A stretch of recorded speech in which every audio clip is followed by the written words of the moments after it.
February of 1908, just a few months shy of his 58th birthday, Patrick Floyd Garrett was shot dead. Although evidence strongly suggests that the legendary lawman was murdered, and although there was a full confession, ultimately no one would ever be held criminally responsible. Why is that? Was Pat Garret a bad seed who finally got what he had coming? Was this just the law of karma rearing its ugly head? Or is there a little bit more to the story than meets the eye? My name's Josh, and you're listening to the Wild West Extravaganza.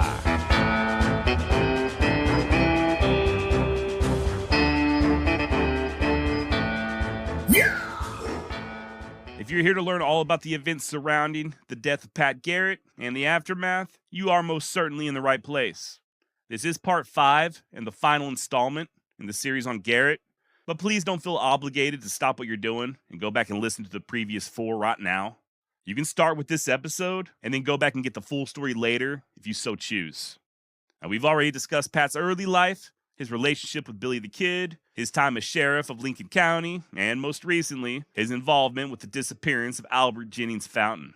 I'll link to all these past episodes in the show notes, but we will be starting off today in the year of our Lord 1899, and quickly moving forward to Garrett's demise. That said, I do want to make an update. I expressed confusion on an earlier episode, part 2 in this series, as to whether or not Garret was given the $500 reward after arresting Billy the Kid at Stinking Springs. And thanks to my friend Ben Doss from the Billy the Kid Historical Coalition, I have learned that yes, Pat was given that initial reward in February of 1881. This is not the same $500 he was awarded after killing Billy the Kid, which he also got. This is just for the arrest of the kid. Now, I will put out an episode next week, going a little bit further into detail, but I just thought I'd toss that correction out there. All right, back to 1899. Now, following that disappointing not guilty verdict in the Albert Jennings Fountain case, Pat Garret went back to his normal duties as sheriff of Donna Ana County, a job that would see him involved in yet another shooting. A lawman from Indian Territory paid Garret a visit, looking for a wanted fugitive with the unfortunate name of Norman Newman. Said he had reason to believe that this man was employed as a cook on the nearby ranch of W.W. Cox, under the assumed name of Billy Reed. Garret grabbed one of his deputies, Jose Espelin, and they, along with that visiting sheriff, headed for the Cox spread. Upon arrival, Garret easily located Newman, washing dishes in the kitchen, and approached, asking, "Are you Mr. Reed?" "Yes," replied the wanted man. "My name's Garret. I'm the sheriff of this county, and I got a warrant for you." "All right, Mr. Garret," Newman replied, seemingly unconcerned. And then, as Pat went to reach for his handcuffs, the fugitive pounced, smashing his fist straight into Garrett's face and making a run for it. And although Pat was quick and grabbed a hold of him, Newman just kept on a-going, dragging the nearly 6.5-foot tall sheriff behind him.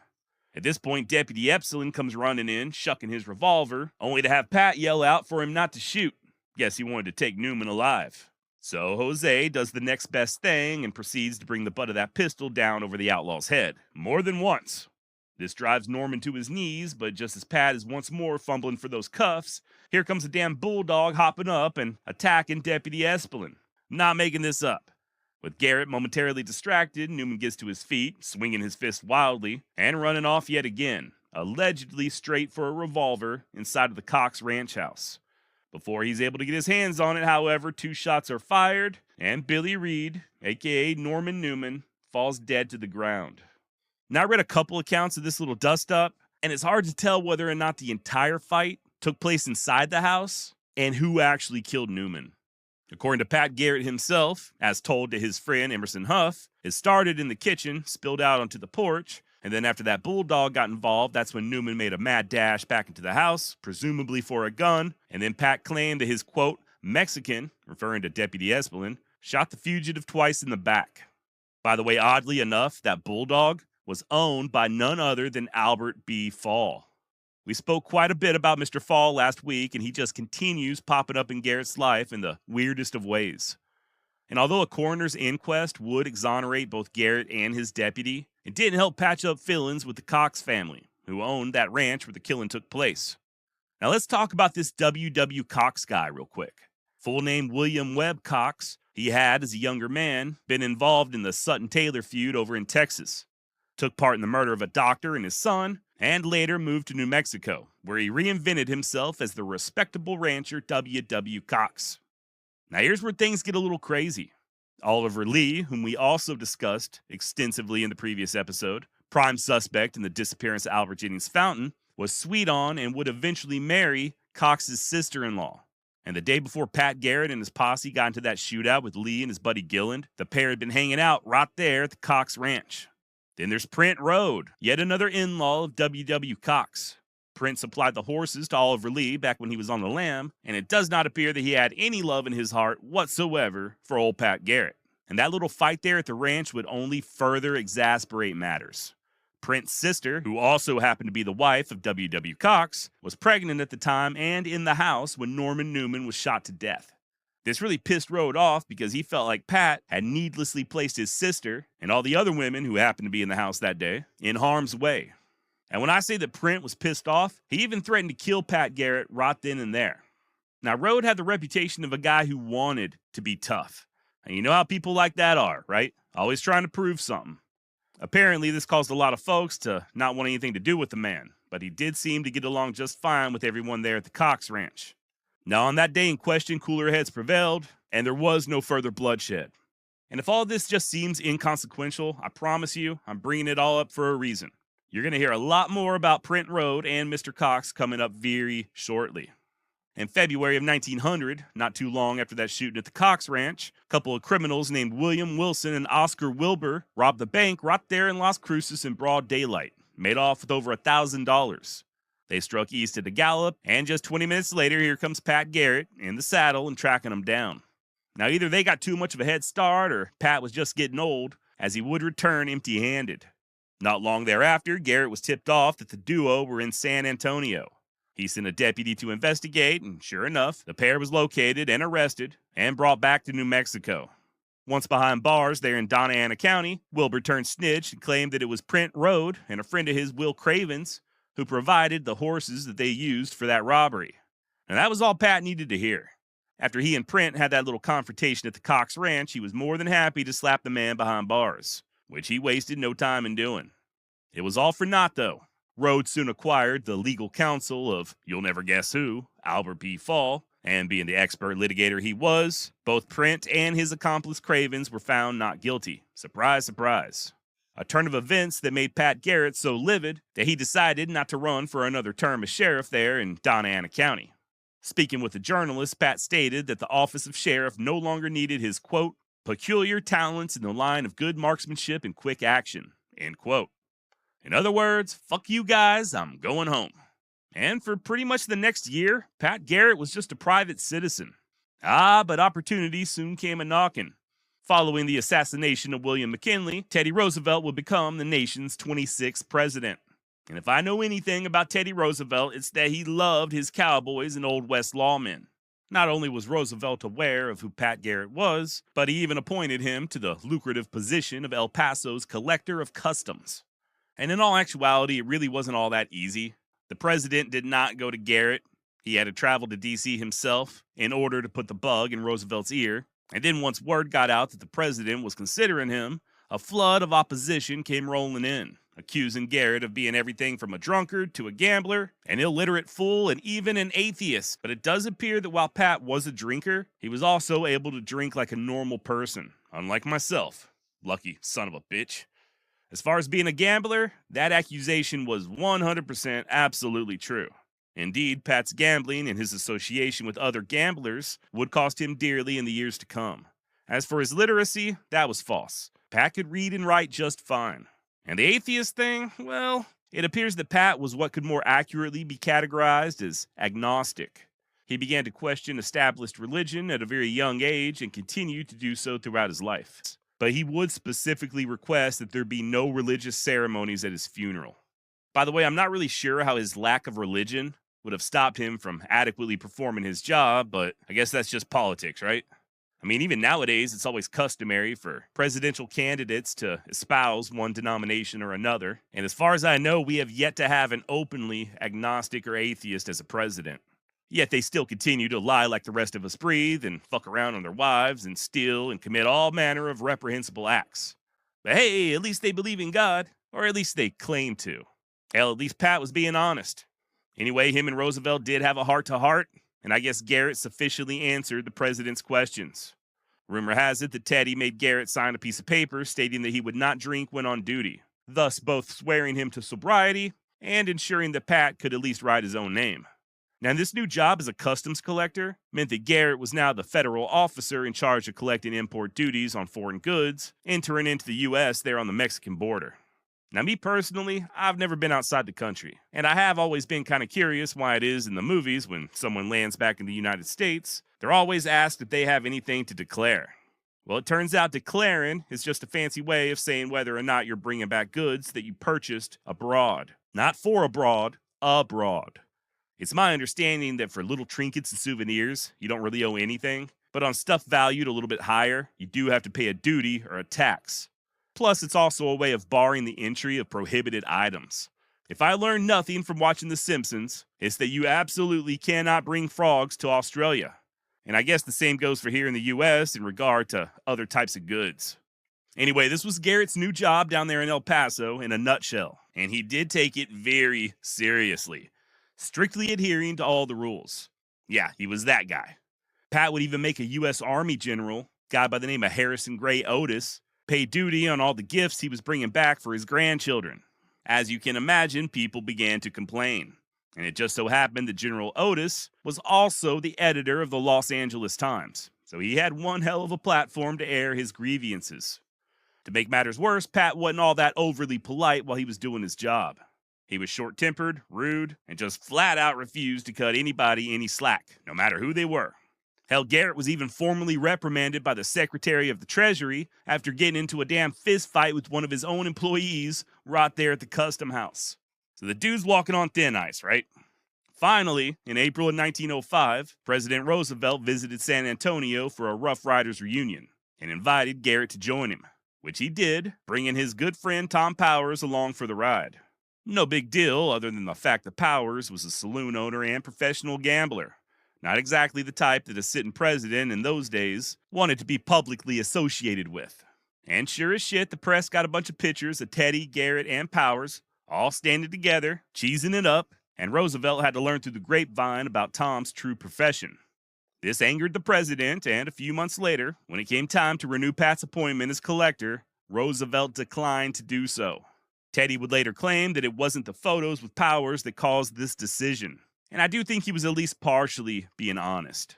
It was that and everything else. You're never fired for being just a minute late to work, right? Chances are the guy who got fired for showing up to work just a minute late was also late on a very regular basis. Pat's appointment there in El Paso pissed off a lot of people from the get-go, especially the Texans who considered him an outsider. Then there were all the complaints and Garrett's bad relationship with the Treasury Secretary, that fight with his own employee, and yeah, finally the straw that broke the camel's back, all that bad press with Tom Powers. Roosevelt said save the drama for your mama, and that was that. Embarrassingly enough, Garret then traveled to D.C. to plead his case in person, very stupidly bringing Tom Powers along with him. Pat even had his author friend Emerson Huff send a letter to Roosevelt, but it was no use. He was out of a job and a Texan took his place. I have a ranch in New Mexico, Garret stated to the press, and I will go there for a time. Just what my future plans will be, I do not know. However, I am going to do something and don't expect to remain idle. I have no complaint to make against anyone for my removal. I simply take my medicine. End quote. Now, Garret wasn't lying about not staying idle. In no time flat, he went back to doing what he'd always done, hunting down criminals. And by January of 1906, Pat was down in Chihuahua, Mexico, investigating a killing that involved an American rancher by the name of Finstead. The Mexican authorities accused Finstead of brutally murdering his brother-in-law and another man, but the rancher claimed that they were all three attacked by quote-unquote assassins. As Garret studied the evidence, he came to the same conclusion and worked to getting Finstead freed. He even appealed to Teddy Roosevelt, but you can probably guess how that went. The Mexican court sentenced the rancher to 12 years in the pen, and that was Pat's first and last legal case he worked in Old Mexico. Meanwhile, Garret's debts continued to mount. Instead of using that nice little salary he had as a customs collector to pay down some of his outstanding loans, he instead took to gambling. And I guess that's not exactly fair. Pat was always looking into various interests. like when he was doing all that irrigation work and running them stables and ranches and all that stuff. He was always speculating, which I guess is sort of a form of gambling, especially if everything you're investing in is what one author refers to as get-rich-quick schemes. And it's not that Pat was stingy. He was known to help his friends if they were coming up short. He may not have paid his creditors, but when he was flush, he would toss a few dollars to his buddies. Just apparently not the buddies who loaned him money in the first place. It's hard to fault Garret on his generosity, but those debts do not just magically disappear, especially debts owed to snakes like Thomas B. Catrone of the Santa Fe Ring. Things got so bad that not only was Pat's name blacklisted in the ledgers of shop owners, but eventually the sheriff of Donna Ana County, the guy doing Pat's old job, came and seized all of his property, including the Garret family house. All of it to be put up for auction. The only thing Pat was able to keep was a portion of his land and a homestead that was legally protected by a New Mexico statute. Any livestock he wasn't able to sneak off his property was also auctioned. And surprisingly, Albert B. Fall, yeah, him again, actually stepped in and paid off some of Pat's debts at one of those grocery stores. I guess so that his wife and kids would still be able to eat. In addition, Fall also sent Garret a check, unprompted, for $50. Not sure how much of this was due to kindness or ulterior motives, but I doubt the disgraced lawman was feeling picky at that point. In August of 1906, Pat was somehow able to become a partner in a real estate company out of El Paso, where he began spending more and more of his time. He also had a mistress there, which might explain his absence from home. According to his friend Emerson Huff, this other woman was, quote, the only sort of indiscretion of which Garret had been guilty. This had nothing to do with his integrity, end quote. As time went on, Pat fell into a foul mood, even writing the aforementioned Huff and complaining, everything seems to go wrong with me. It wasn't just a pity party either. The nearly 60-year-old Garret began lashing out at others and frequently getting into fistfights, oftentimes coming out on the losing end. And by February of 1908, Garret began feuding with a young cowboy by the name of Jesse Wayne Brazel, an employee of the Cox Ranch. Coming full circle now. Going back to the Cox. Born in 1876, Wayne Brazel was considered a good-natured kid, if not a bit slow in the head. An able cowhand who generally got along well with everyone, especially the children of Albert Fall, whom he also worked for on occasion. One of Albert's daughters, years later, would recall that she considered Brazel to be, quote, feeble-minded. And I gotta say, after looking at a few pictures of the guy, I can't help but wonder if she's onto something. There's one where Brazel is sitting down holding a teddy bear with this goofy grin on his face, and another Wayne is flanked by what appears to be two cowboys, both very somber looking, as was the norm for photos back in those days, but Wayne still has that same goofy smile just staring off into the distance. There's only so much we can tell by pictures though, right? And I guess it's always possible that Brazel was simply just a cut-up or a class clown type, just trying to make people laugh. Either way you want to cut it, he was most certainly not a likely candidate to enter into a feud with a notorious manhunter like Pat Garret. And it all started with Wayne leasing some land that was technically owned by Pat's son, Poe. Be that as it may, Pat still considered it his property. Now, neither Pat nor Poe ran cows on this land, but they would allow Brazel to do so on the condition that he would give Pat 10 heifer calves and a colt mare in exchange for a 5-year lease.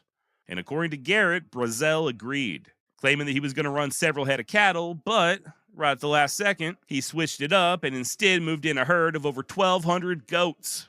This infuriated Garret. He seemed to always be infuriated during this time period. But in this case in particular, he figured that after 5 years of goats having their way, there wouldn't be a damn thing left for any real livestock like cattle.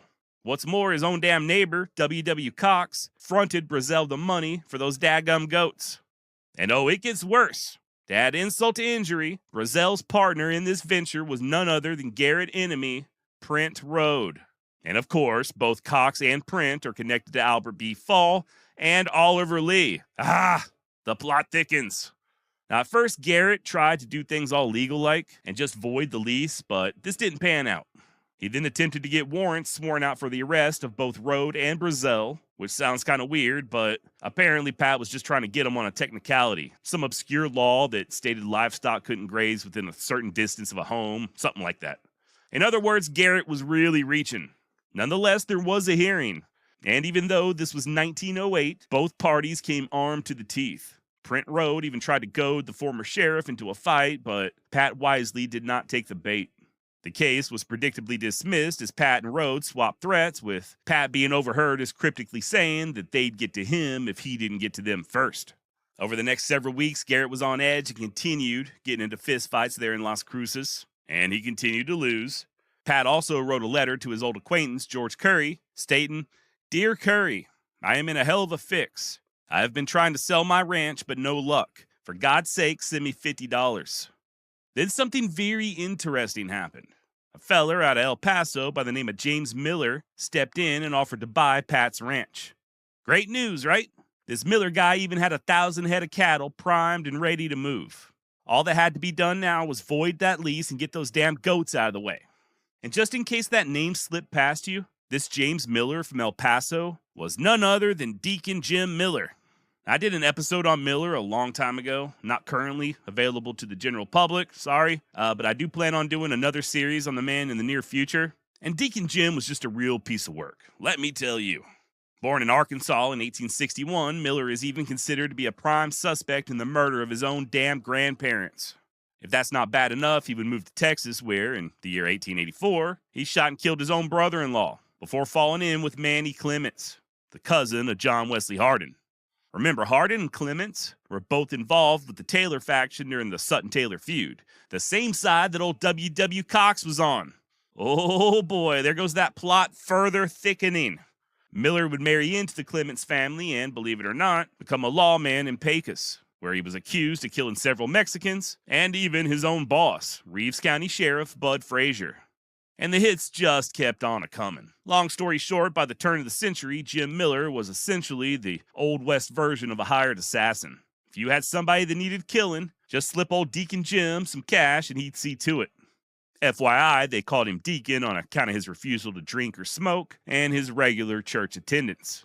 Jim Miller killed a whole hell of a lot of people, and I do find it very hard to believe that Pat Garret did not know who he was dealing with in 1908. But money, much like pussy, tends to blind a man. Pat was desperate. He wanted to sell that property before Brazel ruined it with those goats, and hopefully make a profit while doing so and pay off some of his bills. And for once, Pat swallowed his anger and attempted a little tact. He approached Wayne as nice as could be and talked him into going to El Paso and visiting with Mr. Miller. Finally, Brazel agreed to give up the lease on one condition: that either Garret or Miller could find someone to buy all those goats. Enter in Carl Adamson, who agreed to purchase all 1,200 goats for $3.50 apiece.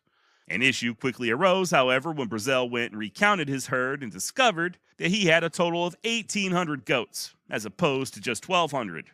Well, I'm no mathematician, but that's 600 more goats than Adamson was interested in, and Brazel wasn't going to let go of that lease unless somebody bought all of them. In other words, the deal was off. Got to imagine Pat Garret's blood was boiling at this point. I'm pretty sure he probably punched a couple of holes in the walls at home. The dude was within a cunt's hair getting a decent payday, and here's this smooth-brained Brazel once again causing problems. Finally, Adamson said he'd meet with both Pat and Brazel over in Las Cruces and see if they couldn't come to a mutually beneficial agreement. Okay, cool. Great. Carl ends up spending the night at Garret's place with the idea that they'd both ride into Las Cruces the next morning, February 29th, 1908. And once there, they'd hash things out with Brazel. And yeah, I did just say February 29th. I went and double-checked it. Turns out 1908 was a leap year, hence that extra day in February. That morning, Garret woke early and took what was considered for him unusual care in dressing, even donning a fancy Prince Albert frock coat. He kissed his wife Apollinaria goodbye, as well as the young children, and a little after 8 a.m., he and Adamson headed west in a 2-horse buggy. Now, speaking of children, I forgot to mention that Pat now had a total of 8. I think last time I mentioned the kiddos, it was just the 3 that were born between 1881 and 1884. It seems that he and Mrs. Garret took a break for a few years and then started back up in 1890 with Anna. Then came Patrick in 1896, Pauline in 1900, Oscar in 1903, and then finally, little Jarvis in 1905. So between Pat's firstborn and Jarvis, there's a total of nearly 24 years. And all these children, save for one, would outlive Pat. Ida passed away while still a teenager in 1896. I believe it was from tonsillitis. So yeah, Pat and Adamson leaving that buggy, and Garrett, per usual, was armed. He had at his side a fancy Burgess 12-gauge folding shotgun in a custom-made leather holster. Now I had to Google this shotgun, and if you're interested, you can find videos on YouTube. But it is not what I envisioned. It almost looks more like a lever-action rifle without the lever, if that makes any sense. Still a very beautiful firearm, though. Sort of a break-open shotgun, only this one would fold completely in half with the barrel under the stock. There's one photo I found, which appears to be a sketch, maybe for marketing back in the day, showing a man carrying the Burgess folded up and in a holster on his hip. Not sure if this is the same type of holster that Garrett had, but from what I understand, he was not wearing the shotgun on his hip, but rather carrying it separately at his side. After leaving the ranch, Pat and Adamson stopped to water their horses about a half a mile west of Oregon. And while waiting at the trough, Pat questioned a teenage employee if he had seen Brazel, and the boy answered yes, stating that Brazel had just very recently passed by. Sure enough, there was a plum of dust in the direction that the kid pointed. And once the horses drank their fill, Pat and Adamson continued on their way. A journey that Garrett would never complete. Approximately 2 hours later, Wayne Brazel came rushing into the sheriff's office in Las Cruces, visibly distressed and telling the deputies to lock him up, that he had just killed Pat Garret. At first, they just figured Brazel was playing around, and they laughed it off. It soon became apparent the goat herder was not joking, though. The deputy locked Wayne in a cell and then stepped outside to question Adamson, who was still sitting in that two-horse buggy. Deputy Lucero then had Adamson drive back out to the scene of the crime with him and a hastily assembled 7-man coroner's jury following. About 5 miles away, they came upon Pat's body, still lying there in the Alameda Aurora, and still covered with the tiny blanket that Adamson had placed over him. He had been shot twice, once in the head and once in the stomach, and he was laying on his back, a knee drawn up and both arms outstretched. After Garrett's body was taken into town and examined by a doctor, it was determined that the bullet in his head entered from behind, exiting just above his right eye.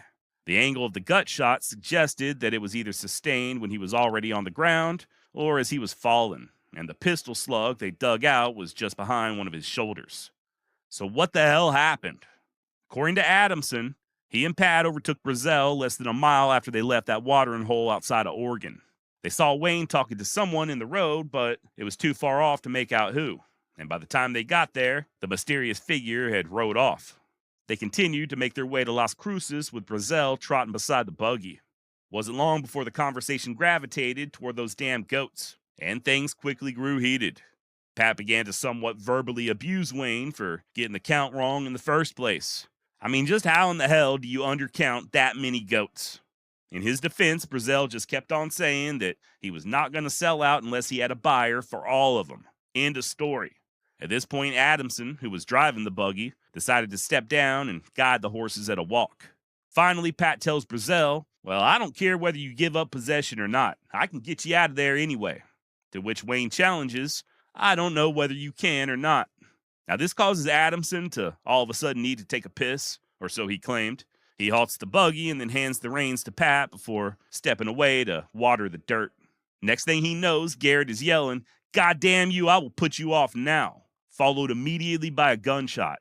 Carl Adamson spins around, no word on whether or not he was midstream, just in time to see Pat fall backwards, followed by Brazel aiming and firing his pistol once more.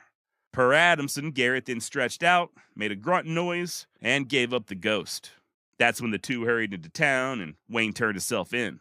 Brazel, of course, maintained that he only shot Pat because the former lawman was going for that shotgun. Now, this story really doesn't add up, though. First of all, it seems pretty clear that Garrett was not on that buggy when he was shot, as both Wayne and Adamson claimed.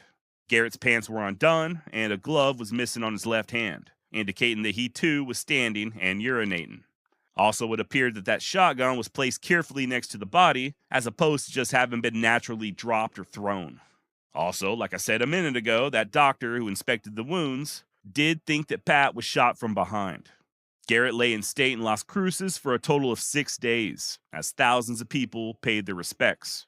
There were no coffins long enough to fit him, so one had to be special ordered, but finally, on March 6, 1908, Pat Garret was laid to rest. Per his wishes, there were no religious ceremonies, and his buddy Tom Powers, that saloon owner from over El Paso way, read the eulogy. one originally used by famous agnostic Robert G. Ingersoll at his own brother's funeral. Now, Wayne Brazel was charged with murder, and his bail was quickly put up by several leading citizens of Las Cruces, including W. Cox. Those closest to Garret soon deduced that there was more involved in his death than Adamson and Brazel were letting on, particularly the involvement of known murderer Jim Miller. Also, much like after the disappearance of Albert Jennings Fountain, rumors began spreading almost immediately, with most folks seeming to agree that Wayne Brazel had not acted alone. The half-brother of Oliver Lee, Garrett's old nemesis, was heard stating that Deacon Jim Miller was the true assassin. The chief of the New Mexico Mounted Police, Fred Fornoff, was likewise told that Miller was the triggerman and that he had been paid by a local rancher. Could this rancher have been W. Cox? After all, not only did Wayne Brazel work for Cox, but the rancher was also connected through marriage to Garrett enemies Oliver Lee and Prent Rode. Speaking of Rode, Pat's daughter Annie received an anonymous letter accusing Prent of being that mystery man that Brazel was seen talking to on the road. What's more, Prent was also seen by others coming and going from the side of the murder. But let's go back to W. Cox real quick. What motivation could he have had in orchestrating Garrett's death? Well, it turns out the rancher had loaned Pat at least $3,000 in order to help him pay off some of those creditors. And you know how Garrett was when it came to paying folks back, even his own friends. Pat would just flat out ignore any and all requests for reimbursement. Some think that the money, along with the past shooting there at the Cox Ranch, and all this recent drama over those goats, was enough to sever the relationship between Cox and Garrett for good. Also, per ranch employees, W. Cox was deathly afraid of Pat. Starting to sound like a frontier version of that game Clue. Only instead of the butler or the maid, we gotta figure out if it was the dim-witted cowboy, the wealthy rancher, or the notorious assassin, or some weird combination of all three. Needless to say, the authorities had their work cut out for them. But weirdly enough, they did not have the money needed to conduct a proper investigation, or so they said. The Attorney General for the territory of New Mexico even began making the rounds to all of Pat's old friends, hat in hand, attempting to collect donations in order to fund the case. Both Emerson Huff and Jim Powers were approached, but neither were interested in contributing to the cause. I guess Pat had owed both of them money as well, and despite the very real friendship that both men had with Garrett, I reckon they weren't willing to go further in the hole for a dead man. And there was also a little bit of a fear factor. Hoff flat out told the Attorney General, quote, "I know that outfit around the Oregon Mountains, and Garrett got killed trying to find out who killed Fountain, and you will get killed trying to find out who killed Garrett. I would advise you to let it alone," end quote. Now, despite these setbacks, Wayne Brazel would be tried for murder in May of 1909, well over a year after the killing. Any guesses as to who Brazel's defense attorney was? If you just yelled out Albert B. Fall, give yourself a damn pat on the back. In hindsight, I should have turned these last couple episodes into a drinking game. Take a shot every time I mention Fall's name. No, actually, do not do that. That would be horrible for your health. Now, this trial, if you want to call it that, lasted all of one day. And based on what I'm about to tell you, it appears to have either been so badly mishandled that it borders on the criminal, or it was just fixed from the get-go. First of all, the prosecuting attorney was good friends with Albert Fall, make of that what you will, and the only eyewitness, Carl Adamson, wasn't even called on to testify. The doctor who performed that autopsy, the man who determined that Garrett was shot in the back of the head, was cross-examined, but the defense failed to inquire as to the angles of the bullet wounds. Now, I didn't mention this earlier, but there were empty rifle casings found about 30 or 40 feet from Pat's body. A lot of people assumed that since the bullet that was dug out from his midsection came from a pistol, that the same type of round was also used on his head, which incidentally went through and was not recovered. It could very well be that Pat was shot in the head with a rifle, followed by somebody else, possibly Wayne Brazel, then plugging him in the gut with a pistol. As far as I could ascertain, none of this was brought up at the trial. The jury deliberated for 15 minutes and returned with the verdict of not guilty. And just to be clear, there was no doubt that Brazel killed Garrett. He admitted to it, but the jury just figured it was done in self-defense. In other words, it was justifiable. Shortly thereafter, a big barbecue was held at the Cox Ranch in celebration, with Wayne Brazel as the guest of honor. Now, I've had a couple of people reach out since I started this series, informing me of the fact that in 2017, a clerk discovered the original 6-man coroner's report over there in Donna Ana County that was filed after Pat's death. and the report does list Wayne Brazel as Garrett's killer. And of course, when this report was found, several news outlets ran stories with headlines suggesting that the mystery was finally, at long last, solved. I'm not so convinced. First of all, this is stuff that was already known for like over 100 years. Wayne Brazel absolutely confessed to killing Pat Garret, and he was acquitted. And unless I'm missing something here, that coroner's report was filed way before the trial. So while Wayne Brazel is officially listed as Pat Garrett's killer, I'm not disputing that whatsoever. I do think there are enough red flags for us to assume that not all is as it seems, and that maybe, just maybe, Brazel didn't act alone. We also know that despite that acquittal, a lot of the locals there in Donna Ana County suspected that Brazel was simply the fall guy. What's more, there's even stories where he admits as much, saying that he did not kill Pat Garret. Now, as far as I know, that is anecdotal and not consistent, as Wayne would also make many other statements expressing regret over having killed Pat. Which brings us back to the big question. If Wayne did not kill Garret, then who did? Well, in the 1950s, historian C.L. Sonneshan supposedly met with Oliver Lee's son, Oliver Jr., who claimed that Print Road was the true killer. Apparently, W.W. Cox did indeed hire Deacon Jim to be the assassin, but Road shot Garret in the back of the head with a Winchester before Miller could make good on the deal. By the way, apparently Manning Clements was the bag man between Cox and Miller. Now, C.L. Sonneshan is also a big brushy bill proponent, so I do generally dismiss anything he touches, but he wasn't alone here, as it seems Oliver Lee Jr. did share this same version with at least one other person, New Mexico lawyer W.T. Moyers. And like I said, the story they got was that Print Road shot Garret in the back of the head with a rifle, and that Brazel just went and fired his pistol into Pat's body. As far as Miller's involvement, a deal's a deal though, right? And when you shake hands with the devil, you best be prepared for the hell that follows. Deacon Jim, despite not having completed the job, still felt like he needed to get paid. And there just weren't a whole lot of people willing to tell old Killer Miller to go get fucked. As such, W.W. Cox still had to pony up the money. And he did. Speaking of Cox, his son would also claim that Uncle Print Road was the shooter. Uh-oh. Not so cut and dry anymore, is it? And how the hell do we know who to believe?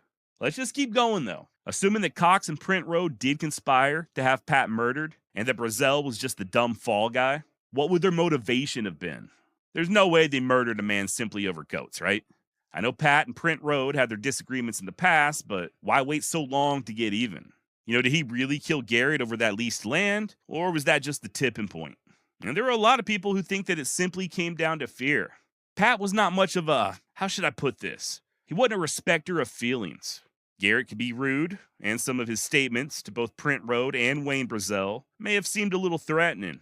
We also know that he had been acting somewhat erratic in the months preceding his death, walking around with a damn hair trigger and getting into fights.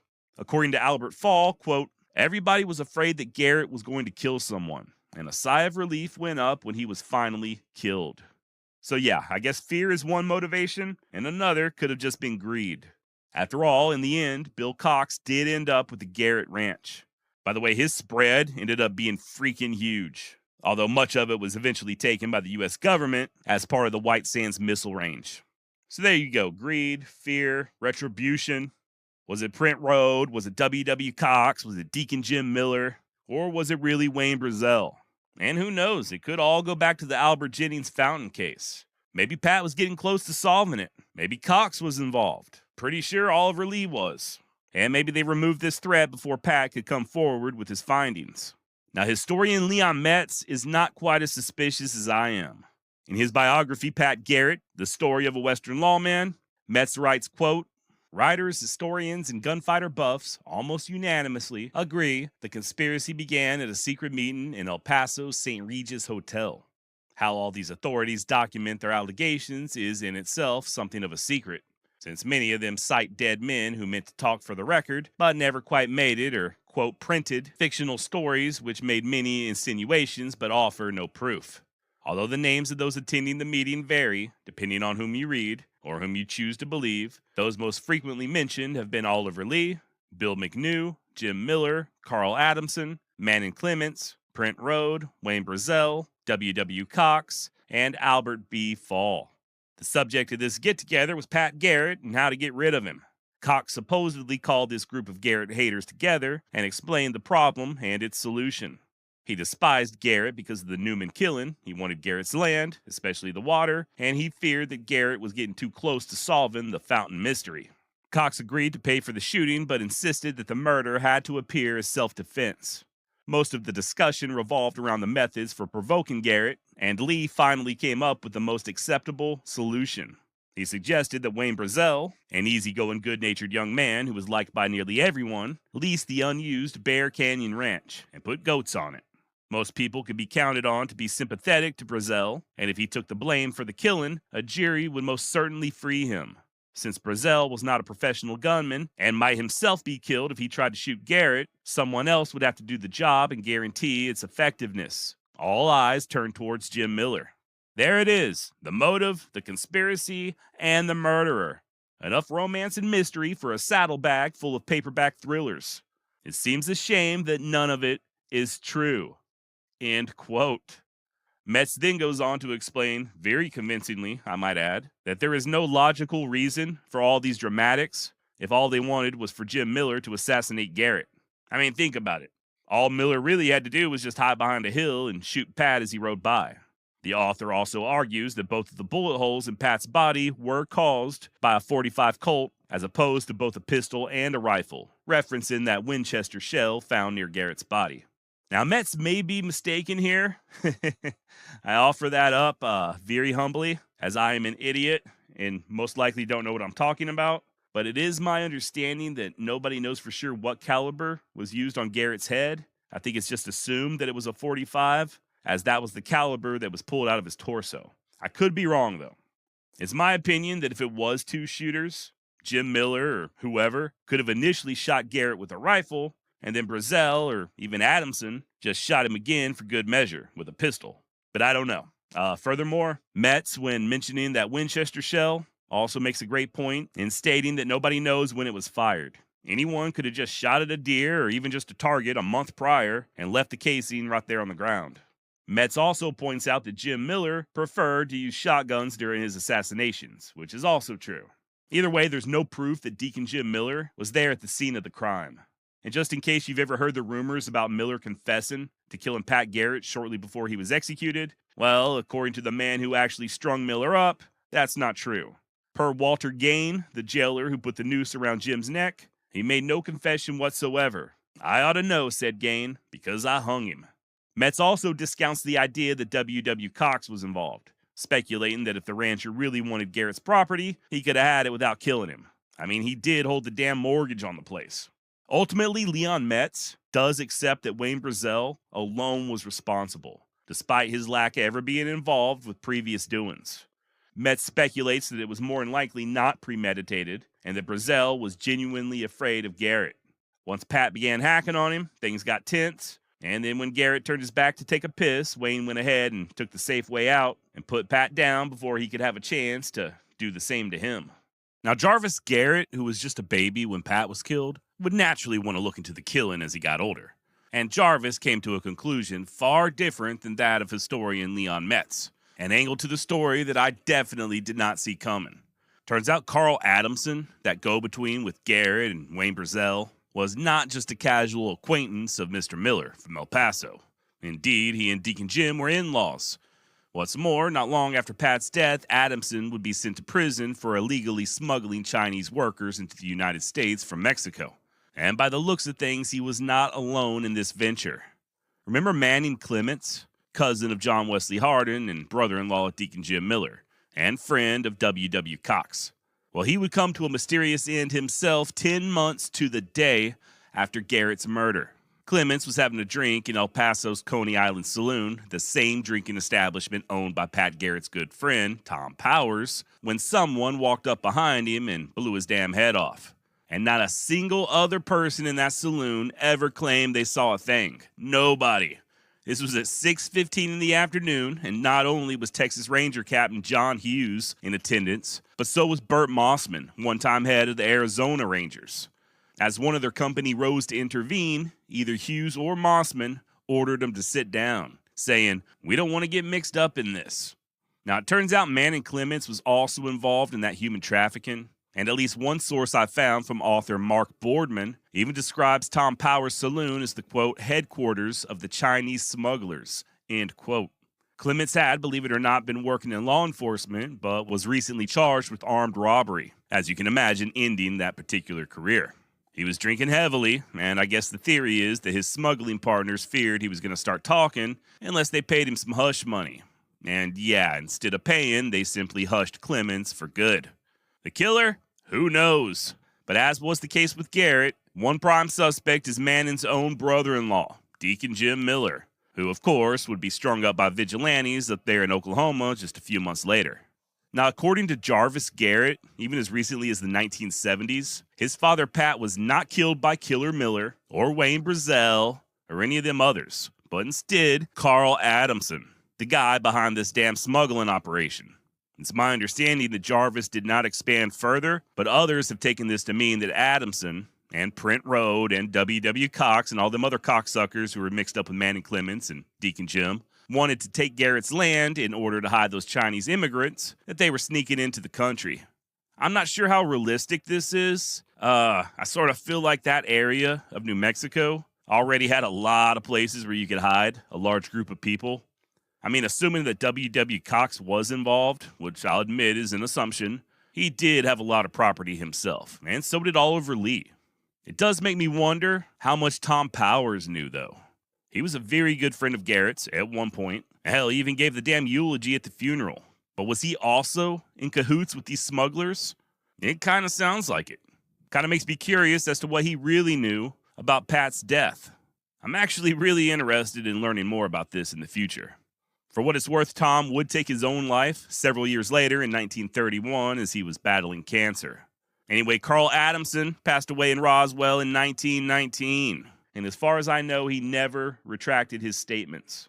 Albert Bacon Fall, the attorney who was possibly behind the murder of Albert Jennings Fountain, the guy who successfully defended Oliver Lee and Wayne Brazel, would eventually get involved with a little something known as the Teapot Dome scandal. He did a year in jail. His property was seized, and he died completely broke in El Paso in 1944. Prent Road moved to Arizona after the Garrett murder, and ironically began feuding with his brother-in-law Henry Murphy over a leased land dispute. When Road attempted to evict Murphy, Murphy refused, just like Wayne Brazel, so Prent simply gunned him down. He'd do 2 years in prison and live out the rest of his life in El Paso, dying in 1942 at the age of 73. His full name, by the way, was Archie Prentice Road, which I think might be why he was so damn high-strung all the time. As far as old Wayne Brazel goes, brace yourself. Shit's about to get even weirder. Brazel would get married to a schoolteacher in September of 1910, and 9 months later, they welcomed a child, Jessie Brazel. Unfortunately, 2 months after Jessie's birth, Wayne's wife died of pneumonia. And 4 years after that, Wayne Brazel pulled an Albert Jennings Fountain and disappeared off the face of the earth. As late as 1935, his son Jesse, who by then was a grown man, hired a private investigator to figure out what the hell happened to his daddy. The detective soon reported back that Brazel had gone down to South America, where he was killed by none other than Butch Cassidy. Okay, so I know there's some debate as far as when Butch died. I do personally believe Cassidy was killed in Bolivia in 1908, but still, could it be that Brazel really was killed in South America just by somebody else? Maybe. Who knows? I found yet another source claiming that Wayne moved to Arizona, where he was also killed. As of this recording, Brazel's fate remains a mystery. Oh, but we're not done. Years later, in 1947, his nephew, William Mack Brazel, would go down in history as being the feller who discovered the Roswell UFO debris on his ranch about 70 miles northwest of Roswell, New Mexico. Which kind of makes me wonder, was Wayne Brazel killed or was he abducted by aliens? What about Albert Jennings Fountain and his son? A lot of disappearances going on in this area. Were they also abducted by aliens? Did Pat Garrett get a little too close to uncovering the truth only to have the aliens kill him? Obviously, there's no way of proving this, but yeah, I do think that's a safe bet. But why stop there? Was Billy the Kid an alien? If so, does this explain his very weird appearance in that famous tintype? Once again, yes. I mean, I can't prove it, but I do think it's very plausible. Think about it. We don't know for sure where Billy was born, right? People think maybe New York, but there's no proof. Nobody knows where the hell this guy was before he came to New Mexico. Maybe that's because he wasn't born here on Earth. You ever think about that? Huh? Maybe that's why they don't want to do a DNA test. What are you trying to hide, New Mexico? Look, I'm not saying that Billy the Kid was an extraterrestrial and that by killing him, Pat Garret unwittingly opened up an interdimensional wormhole and plunged the world into a cold war with alien life forms, who ultimately would not only abduct Albert Jennings Fountain and Wayne Brazel, but hundreds of others over the past century. But I'm not saying that isn't the case either. You be the judge. Listen, all my bullshit aside, I'm not really sure where I stand on all this. You've heard me say many times in the past that the most simple explanation is oftentimes the one that turns out to be the most true, right? Occam's razor. And when it comes to Pat Garrett's death, the simple explanation is that Wayne Brazel was scared shitless. They were out in the middle of the desert. Pat was leaning on him. So when Wayne got the opportunity, he just put a bullet in the back of Garrett's head. And as Pat was falling or writhing on the ground, he put another in his gut, either just out of nerves or to make sure. He and Adamson stuck to the self-defense story just to make it a little easier for the jury to let Brazel off. Also, y'all know me, I'm kind of big on actual sources. And all the theories I floated earlier about W.W. Cox, Oliver Lee, Deacon Jim Miller, all of that is just anecdotal. As far as I could tell, there's no actual proof that any of them were involved. Is it a little fishy? Yes. Honestly, it's more than a little fishy. Albert Fall had his hands in everything. We know he was crooked as hell. Oliver Lee almost certainly was involved in the death of Albert Jennings Fountain. And they were all intertwined and intermarried with W.W. Cox and his family, who himself was a damn killer with ties to the feuding Taylors in Texas. Then you got Prent Rode and his hatred of Garrett, this weird Chinese smuggling connection, the death of Manning Clements, Tom Powers, Deacon Jim Miller. It's a lot, okay? They say where there's smoke, there's fire. And I'm certainly not opposed to the idea that there was some sort of murder conspiracy. But at the end of the day, all we can go on is what we can prove, right? All the rumors and stories about all these suspects I just mentioned were just that, rumors. At least they were, barring any hard evidence. The official version of Pat's death is also pretty damn plausible. Garrett was desperately in need of money there towards the end and acting like a damn fool. Could he have finally had a break in the Fountain case? Or could he have discovered the smuggling operation? Sure. But it's also pretty likely that Wayne Brazel simply murdered Pat due to fear. Who knows? We may never get the full story, right?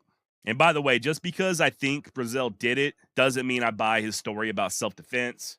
I don't think Garrett was on the buggy. I don't think he was going for that shotgun.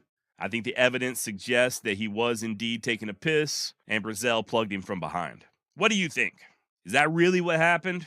Did Cox or Oliver Lee or Prent Rode also have a hand in it? What about the aliens? Hit me up, Josh at wildwestextra.com. Let me know what's on your mind.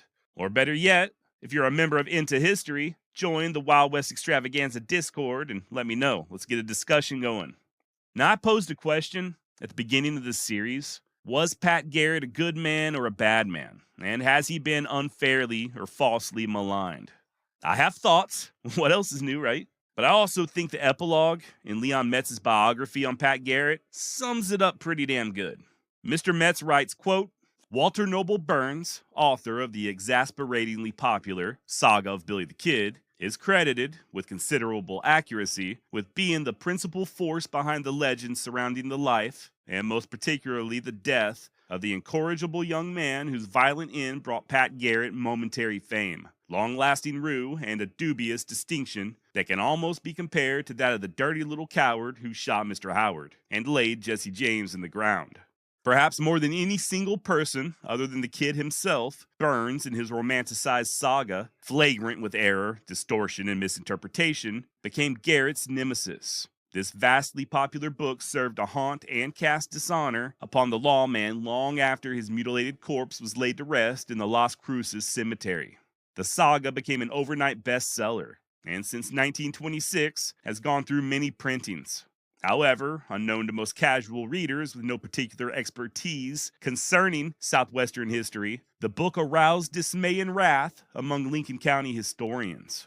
Almost to a man, these scholars disputed Burns' contention that Billy the Kid was a knightly hero and that those who opposed him deserved to be sent to the wall. It is therefore ironic, in view of the uproar, that Burns himself took further cognizance of his notes and interviews and, in response to the outcry, wrote a perceptive evaluation of Pat Garrett's accomplishments. Writing outside his usual fictionalized historical style, Burns gave a cogent statement on the subject in 1928 when he wrote to Maurice Garland Fulton, one of the most knowledgeable students of the Lincoln County War and its brutal history. Burns wrote, "I have heard Garrett damned up and down in New Mexico as a coward and a cold-blooded murderer, but Garrett carried out the job he undertook with courage and determination, when we take into consideration all of its difficulties and dangers. In my estimation, Garrett was a brave man. He must have been brave to do what he did. And what he did, it seems to me, resulted in a new era of law and order for Mexico." Reinforcing Burns' unpublished opinions of Garrett's accomplishments was Eugene Man Love Rhodes, kind of an awkward name, who was sympathetic to the Tunstall McSween Billy the Kid faction, but nevertheless recognized that a brave and honorable Patrick Floyd Garrett had been seriously slandered. Rhodes treated Burns' saga with sarcasm and wrote that with the election of Pat Garret as sheriff of Lincoln County came the appalling discovery that the new sheriff intended to observe his oath of office. The book was described as no history but fiction, in which Billy the Kid was the hero and Pat Garret was the heavy. Rhodes said that reading the saga, you will get the impression that Billy got shabby treatment all along the line, that it was inconsiderate of the sheriff to molest him, that it was unsportsmanlike to search for him in his own country, right where he lived, and that it was positively discourteous and unfair that Garrett did not let Billy the Kid kill him in the last. Rhodes furthermore demolished several of the more damaging charges against Garrett by many of the Kid's biographers and idolaters. Rhodes admitted that Garrett killed a former friend, but argued that everyone knew in those days that it was unjust to damn the sheriff just because he did not let a friendship interfere with his duty. With respect to Garrett's bravery, Rhodes said that Pat kept up a daily pursuit of the young outlaw, knowing that there was no rock or ridge or tree, but death might lurk behind it. As for the oft-repeated statement that Garrett unfairly killed the Kid, Rhodes retorted that Billy would have taken the same advantage had the opportunity presented itself. There was only one thing for Garrett to do, and he did it. He shot Billy through the heart. I cannot imagine any man doing otherwise. I cannot imagine any other thing to do. To his great credit, Pat Garret had no illusions about what others would think of him after his death, nor did he worry or concern himself about his place in history. That evaluation he left to others. Though this question is still being answered, one view that can be given considerable weight is that of Theodore Roosevelt, who, although he failed to renew Garrett's position as El Paso customs collector, followed the former sheriff's career with great interest. Garrett's death saddened him, and he spoke briefly of the matter to Patrick J. Hurley, Secretary of War during Herbert Hoover's administration and later United States Ambassador to China. Hurley recalled this conversation in a letter to Oscar Garrett on December 9, 1950. When your father was killed, President Theodore Roosevelt made a statement to the effect that Pat Garret was not the man who upheld the arm of law and order in New Mexico. He was the first man to introduce law and order. In my time and years, I hope that we will be able to see that justice is done to the character of the greatest New Mexican, Pat Garret. End quote, and very well put, Mr. Metz. Now, I don't know if this series has done justice to the character of Pat Garret, and that's certainly not my intention. I'm not here to prop up or defend any of these people. I think their stories are very interesting. I love talking about the Old West, but first and foremost, I do strive for accuracy, and I at least hope that I've got more right than I've gotten wrong as far as Garrett's life is concerned. Pat Garret was no coward. I don't think he was a murderer, and he certainly was no more of a liar than anybody else from that era. That said, there can be no doubt that he was also a flawed man. He was delinquent in paying his debts, yet still found time to gamble. He had a wife and kids at home, but he still cavorted about with a mistress, and on and on. But you know how that saying goes about people in glass houses, right?